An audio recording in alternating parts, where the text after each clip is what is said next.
Hi there, and just a quick video to talk through how to set up this logic.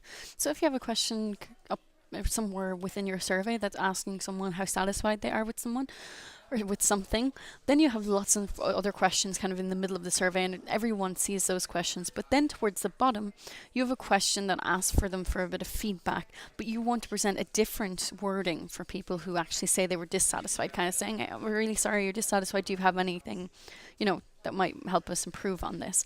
To do this, we just go down to the question that is asked for any more comments. That's just for anyone, just as an example. What we can do is just create a brand new question just for the people who say they're dissatisfied. So I'm just going to do text entry and say, "We're sorry you're dissatisfied, blah, blah, blah."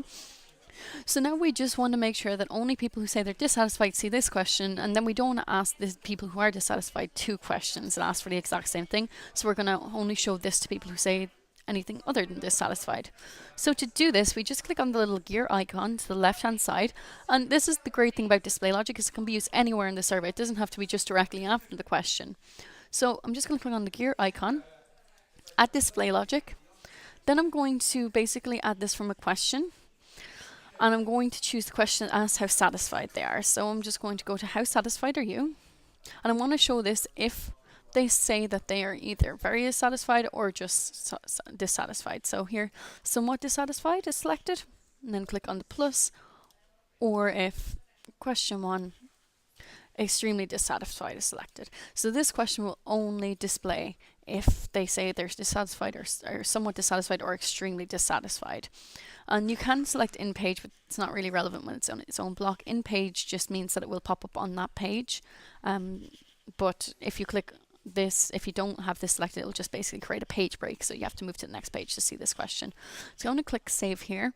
Now there's two different ways of doing this one. We can either set up logic the exact same way and just say if extremely satisfied, somewhat satisfied, or neither satisfied or dissatisfied is selected, kind of similar to here.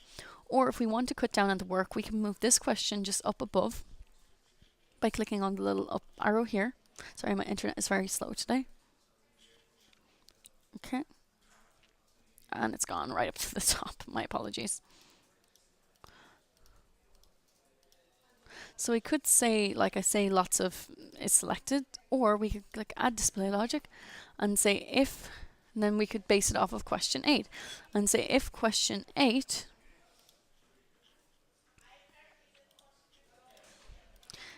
is not displayed. So basically, if they haven't seen this one, then show them this one, and I can click save here. Now, just for testing purposes, I'm going to remove this block right in the middle, just to save us some time. And then I can show you that basically, depending on how we answer here, we'll get two different questions at the end.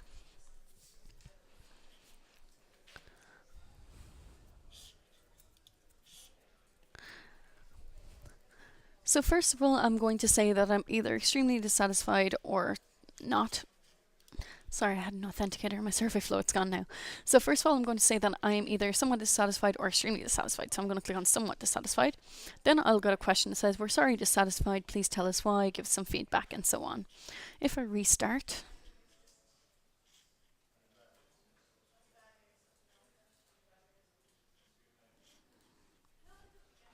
and then just click on either any one of these three and say maybe neither satisfied or dissatisfied.